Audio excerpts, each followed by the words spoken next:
Kesimpulan dari hasil drawing putaran keempat kualifikasi Piala Dunia 2026 zona Asia adalah cinta lama bersemi kembali. Indonesia akan menghadapi dua lawan yang kita hadapi pada putaran-putaran sebelumnya, saudara-saudara, dengan hasil ya yang bervariasi. Dan ini menurut saya peluang Indonesia ini adalah 50-50. Nah, peluangnya 50-50, kesempatan lolos ada, kesempatan gagal juga ada. Halo saudara-saudara, jumpa lagi dengan komentator gadungan di sini. Dengan komentator yang gadungan. Seperti biasa, saudara-saudara, seperti biasa. Kalau kita sudah bertemu, pasti akan ada yang kita bicarakan. Akan ada yang kita perbincangkan, kita ulas, kita analisis, kita cakap, kita bacotin, kita gibahin, kita cangkeman tentang sepak bola di seputaran Asia Tenggara, di negara-negara tetangga, negara-negara sahabat, negara-negara jiran, negara-negara serumpun, Indonesia, Malaysia, Thailand, Vietnam, Laos, Myanmar, Kamboja, Filipina, Brunei Darussalam, Singapura, Timor Leste, Australia, Wakanda, Konoha, negara api, negara angin, negara air, negara dongeng, dan sekitarnya. Semua akan kita bicarakan secara fair, secara jujur, secara adil, tanpa muatan politik, tanpa kebencian, tanpa provokasi, hanya berdasarkan fakta dan bukan klaim semata. Saudara-saudara, tidak ada hoax, tidak ada hoax, tidak ada hoax, dan tidak lebay.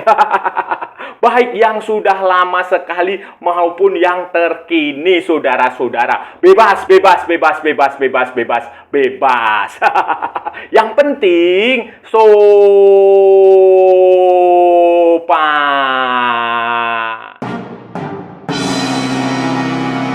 Jadi begini, saudara-saudara, jadi begini, AFC baru saja selesai. AFC berada dalam pengawasan FIFA tentu saja, karena yang punya hajatan FIFA adalah baru saja selesai mengadakan drawing round keempat, putaran keempat kualifikasi Piala Dunia zona Asia di Hotel Mandarin Oriental Kuala Lumpur hari Kamis, saudara-saudara, tanggal 17 Juli 2025. Yang melakukan undian adalah Timur Kapatse, pelatih tim nasional Uzbekistan yang baru saja mencetak sejarah meloloskan Uzbekistan ke Piala Dunia 2026, saudara-saudara. Undian dilakukan dengan penuh kehati-hatian, dengan penuh fair sportivitas, dan hasilnya, saudara-saudara, hasilnya ada dibagi menjadi dua grup, ya kan? Grup A dan grup B. Grup A akan bermain di Doha, Qatar, sementara grup B akan bermain di Riyadh. Grup A dan grup B masing-masing berisi 3 tim.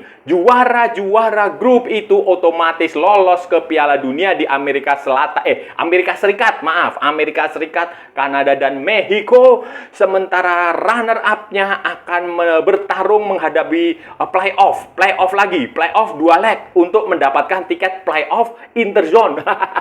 Sementara peringkat ketiga atau juru kunci itu tenggelam, saudara-saudara. Tenggelam, tidak akan kandas. Dan ini adalah pertandingan penentuannya di sini, saudara-saudara. Penentuannya di sini, dan hasilnya adalah di grup A itu terdapat Qatar sebagai tuan rumah akan berhadapan dengan Uni Emirat Arab dan Oman.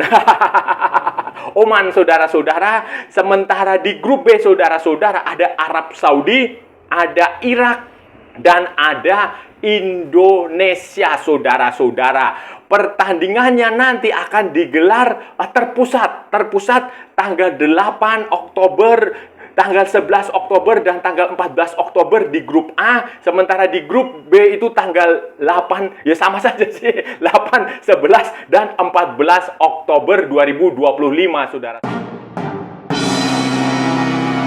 Berdasarkan hasil undian itu juga ditentukan jadwal pertandingan. Dan ini ya sebagai masuk di pot ketiga sebagai tim dengan ranking FIFA terpaling jelek, paling bawah, saudara-saudara, 118. Indonesia harus menerima konsekuensi dari jadwal pertandingan yang tidak terlalu menguntungkan. Tidak terlalu menguntungkan, saudara-saudara. Jadi pertandingan pertama itu tanggal 8 Oktober 2025 pukul 21 waktu sana, waktu Riyadh. Di King Saud University Stadium di Riyadh sana, saudara-saudara, Indonesia akan berhadapan dengan Arab Saudi. Nah, kemudian di pertandingan kedua, Indonesia akan berhadapan dengan Irak langsung tanggal 11. Jadi 8, 9, 10, 11. 3 hari, 2 hari lah, 2 hari istirahat. Kemudian pertandingan melawan Irak, saudara-saudara. Sementara Arab Saudi, sebagai unggulan itu dia mendapatkan keistimewaan. Nanti baru pertandingan terakhirnya itu mereka pertandingan keduanya itu tanggal 14 Oktober melawan Irak. Nah, jadi Irak pertandingan terakhir Irak melawan Arab Saudi itu ya mereka tinggal melihat Indonesia ini hasilnya bagaimana. Kalau Indonesia kalah 2 kali ya sudah, berarti penentuannya sudah. Jadi ini tidak menguntungkan bagi Indonesia karena ya wajar, dan yang menarik adalah baik Arab Saudi maupun Irak itu bukan lawan yang asing bagi Indonesia. Di putaran sebelumnya Indonesia dan Irak Indonesia juga bertemu Irak, Indonesia juga bertemu Arab Saudi dengan hasil yang macam-macam lah, saudara-saudara, macam-macam, dan itu ya kita tahu bersama hasilnya seperti apa. Bertemu Arab Saudi itu di putaran ketiga. Di putaran ketiga waktu itu main di kandangnya Arab Saudi. Saya lupa di Jeddah apa di Riyadh ya waktu itu ya.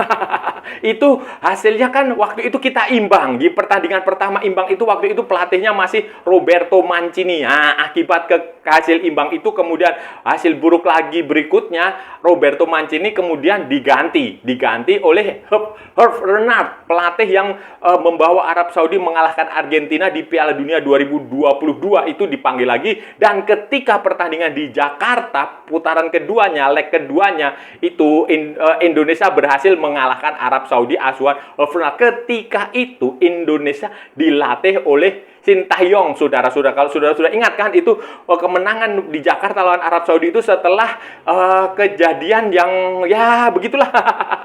Ada isu-isu yang tidak sedap. Isu-isu tidak sedap di balik hasil pertandingan itu. Nah, setelah sebelumnya ya begitulah.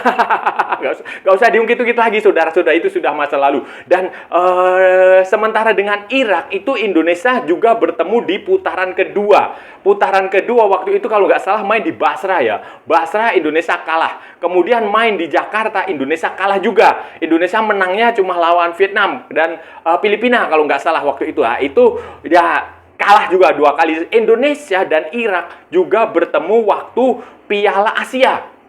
Piala Asia di Qatar, saudara-saudara, di Doha dan Indonesia kalah. Waktu itu Irak itu dilatih oleh pelatih dari Spanyol, mantan asistennya Luis Enrique atau mantan asistennya siapa ya? Pokoknya pelatih dari Spanyol itu Jesus Casas, saudara-saudara, 3 kali mengalahkan Indonesia sampai Jesus Casas bosan dan mengatakan bahwa ya semoga Indonesia lolos ke putaran ketiga dan tetapi nanti jangan sampai bertemu kami lagi. Kami bosan. Dan ternyata Indonesia ketemu Irak lagi. Dan ketika bertemu Irak lagi, Jesus Casas sudah tidak menjadi pelatih Irak. Pelatih Irak sekarang adalah Graham Arnold, saudara-saudara. Graham Arnold adalah pelatih asal Australia yang meloloskan Australia ke Piala Dunia. Saja saudara-saudara, situasi yang dulu dengan situasi nanti di bulan Oktober itu berbeda, dan chance-nya, peluangnya itu bagi saya pribadi itu 50-50. Indonesia lawan Arab Saudi 50-50, Indonesia lawan Irak 50-50. Irak lawan Arab Saudi juga saya melihat peluangnya 50-50. Jadi 3 tim ini punya peluang yang sama, saudara-saudara. Peluang yang kita nggak boleh karena kita pernah mengalahkan Arab Saudi terus kita merendahkan, menganggap Indonesia akan bisa mengalahkan Arab Saudi. Oh enggak, jangan. Situasinya berbeda. Begitu pula kita kalah dari Irak, belum tentu juga kita nanti kalah lagi dari Irak. Belum tentu. Sepak bola tidak bisa diprediksi seperti itu. Dan kalau kita melihat fakta, ini kita lihat fakta lah, statistik aja lah.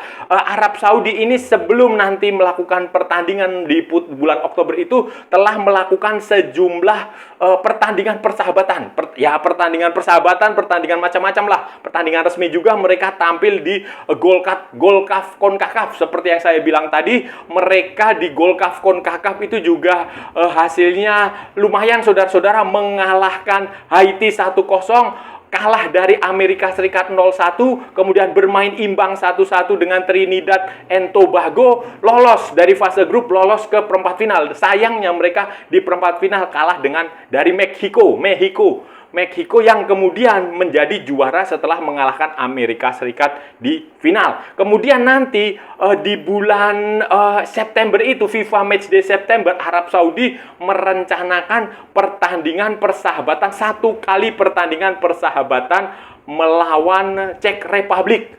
Czech Republic itu apa ya? Republik Czech. Republik Czech, saudara-saudara. Itu mereka merencanakan pertandingan itu dan mereka pertandingannya away, saudara-saudara. Nah, ini aneh juga ya. Mereka padahal akan menjadi tuan rumah di putaran keempat, tetapi mereka justru pertandingannya away. Berarti ini mereka, Herve Renard ini ingin mengasah mental para pemainnya. Kemarin itu di Gold Cup itu juga mereka bermain away. Jadi inilah persiapan Arab Saudi sebelum nanti bertemu Indonesia dan bertemu Irak. Irak, saudara-saudara, sebelum pertandingan melawan Indonesia itu juga sudah merencanakan sejumlah pertandingan uji coba. Di bulan September itu sebenarnya ini ya, menurut Graham Arnold, Irak itu ingin beruji coba dengan Kuwait, ingin beruji coba dengan Lebanon. Tetapi kedua negara itu, Asosiasi Sepak Bola Lebanon, Asosiasi Sepak Bola Kuwait itu sudah terlebih dahulu menyanggupi bertanding melawan Indonesia. Kemungkinan besar pertandingan itu akan digelar di Surabaya. Tadinya pertandingan itu akan digelar di Jakarta, tetapi tampaknya ada perubahan bahwa Erick Thohir menginginkan pemerataan kayaknya seperti yang sering disarankan oleh komentator gadungan. Tampaknya dia ingin pemerataan atau apalah, atau mungkin aklimatisasi suhu karena di Surabaya lebih panas daripada Jakarta, begitu katanya. Walaupun ya beda aja lah, iklim gurun dengan iklim tropis, tetapi itu akan di Jakarta. Nah, akibatnya Irak sempat tidak memiliki tidak memiliki lawan, tetapi keberuntungan datang ketika Madam Pang, ketua presiden Asosiasi Sepak Bola Thailand, Football Association of Thailand (FAT), menghubungi Asosiasi Sepak Bola Irak untuk diajak bertanding di Kings Cup di Thailand. Nah, Irak ini akan menghadapi di Kings Cup itu nanti bulan September itu, selain Thailand tuan rumah, ada Hong Kong, ada Fiji. Nah, ini belum tahu siapa lawan yang akan dihadapi, itu belum tahu. Apakah dia akan langsung bertemu Irak? Tampaknya enggak sih. Kalau bertemu Irak, mungkin Irak enggak akan di finalnya, mungkin baru direncanakan. Bisa jadi dia ketemu Hong Kong atau ketemu Fiji, saudara-saudara. Dan ini ya kalau dengan lawan yang akan dihadapi Indonesia, ya cocok lah kalau dia ketemu Thailand. Karena sesama dari Asia Tenggara. Begitu pula dengan Hong Kong, ya kira-kira mirip-mirip sedikit. Nggak apa-apa ya, itu persiapan yang digelar Irak, khususnya pelatih baru mereka, si Graham Arnold, saudara. Di kesimpulannya adalah down to earth, nggak usah sombong, nggak usah menganggap bahwa peluang Indonesia besar. Tidak, ini sama semua peluangnya 50-50, dan ini adalah ajang yang baru, event yang baru. Kemarin kita mengalahkan Arab Saudi, pelatihnya Sintayong. Sekarang pelatihnya Patrick Kluivert. Kemarin kita kalah dari Irak ketika pelatih mereka adalah Jesus Casas. Sekarang pelatihnya Graham Arnold. Jadi ini tetap masih kembali lagi ke 0-0, saudara-saudara. Kembali lagi ke kosong. Nah, jadi kita belum tahu ini barat kertas putih, ini baru ditulis. Karena belum tahu juga waktu zamannya Sintayong melawan Jepang, kita mampu menyerang. Ke zamannya Patrick Kluivert kita nggak bisa ngapa-ngapain. Nah, itu beda kan. Kemudian sekarang Patrick Kluivert, nanti mana tahu kemarin zamannya Sintayong kita mengalahkan Arab Saudi, waktu melawan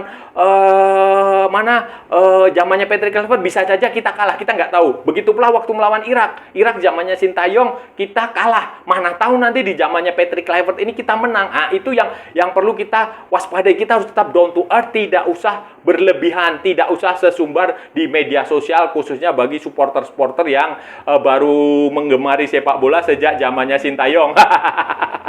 Nggak usah, santai aja, fokus aja, karena yang penting adalah memenangkan pertandingan melawan Arab Saudi dan memenangkan pertandingan melawan Irak. Itu yang paling penting. Dua pertandingan itu harus dimenangkan. Kalau itu sudah menang, ya sudah selesai.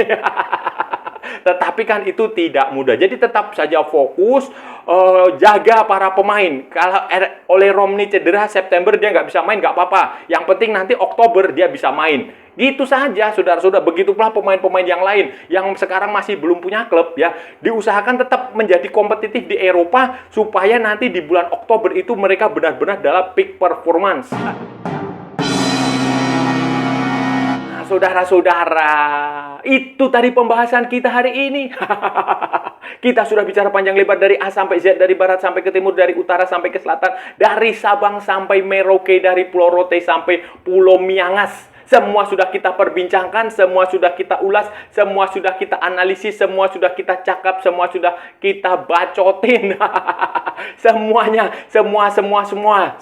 lah tadi kita bicara tentang hasil drawing. Hasil drawing putaran keempat, round keempat, kualifikasi Piala Dunia 2026 zona Asia, saudara-saudara. Satu langkah lagi menuju Piala Dunia bagi yang menjadi juara di grup. Tetapi bagi yang menjadi runner up, ya masih ada playoff, dua langkah lagi, dua fase lagi, playoff untuk merebutkan tiket playoff. Sementara yang menjadi juru kunci posisi terakhir ya sudah dipastikan kandas berdasarkan drawing yang digelar di Hotel Oriental atau apa ya di Kuala Lumpur, saudara-saudara. Hari Kamis siang itu terdapat fakta bahwa di grup A itu akan bermain di Qatar, saudara-saudara. Akan bermain di Doha, itu mempertemukan tuan rumah Qatar, kemudian Uni Emirat Arab dan Oman. Sementara grup B itu, saudara-saudara, akan bermain di Riyadh dan mempertemukan tuan rumah Arab Saudi, Indonesia, dan Irak. Kalau saudara-saudara ingat, pertandingan Indonesia dengan Irak, pertandingan dengan Indonesia dengan Arab Saudi ini bukan yang pertama kali, saudara-saudara. Sebelumnya di era Sintayong, kita bertemu Arab Saudi dua kali. Yang pertama imbang waktu main di sana di Arab Saudi, di Jeddah apa di Riyadh juga ya waktu itu ya, lupa saya. Kemudian yang kedua waktu menang di Jakarta, saudara, di eranya Sintayong ya, itu ya eranya Sintayong. Sekarang kan eranya Patrick Kluivert, beda. Kemudian dengan Irak itu juga kita bertemu juga dua kali di putaran kedua, saudara-saudara. Di putaran kedua kita bertemu dua kali dengan Irak dan hasilnya kalah. Kalah di eranya Sintayong ya. Eranya Sintayong kita kalah dua kali. Dan juga kita ketemu di Piala Asia, kalau nggak salah, saudara-saudara, itu juga kita kalah di situ. Jadi 3 kali bertemu, 3 kali kalah di eranya Sintayong. Sekarang eranya Patrick Kluivert, kita nggak tahu. Eranya Patrick Kluivert, dan ini pasti adalah 0-0 karena Irak juga pelatihnya baru, bukan lagi Jesus Casas tetapi Graham Arnold. Begitu pula Arab Saudi. Arab Saudi kita sebelumnya waktu kita imbang itu pelatihnya Roberto Mancini. Waktu kita menang, pelatihnya Herb Renard. Dan Arab Saudi juga sama seperti Irak itu sudah melakukan berbagai macam perubahan, dan tentu saja ini situasi nanti akan berbeda, apalagi ini adalah hidup mati dan akan bermain total di Arab Saudi. Indonesia akan menghadapi Arab Saudi terlebih dahulu tanggal 8, kemudian tanggal 11-nya menghadapi Irak. Dan Arab Saudi menghadapi Irak itu di pertandingan terakhir. Jadi Indonesia ini ya, mereka akan mengintip hasil pertandingan Indonesia. Ya, mau dikata, namanya juga negara mediocre.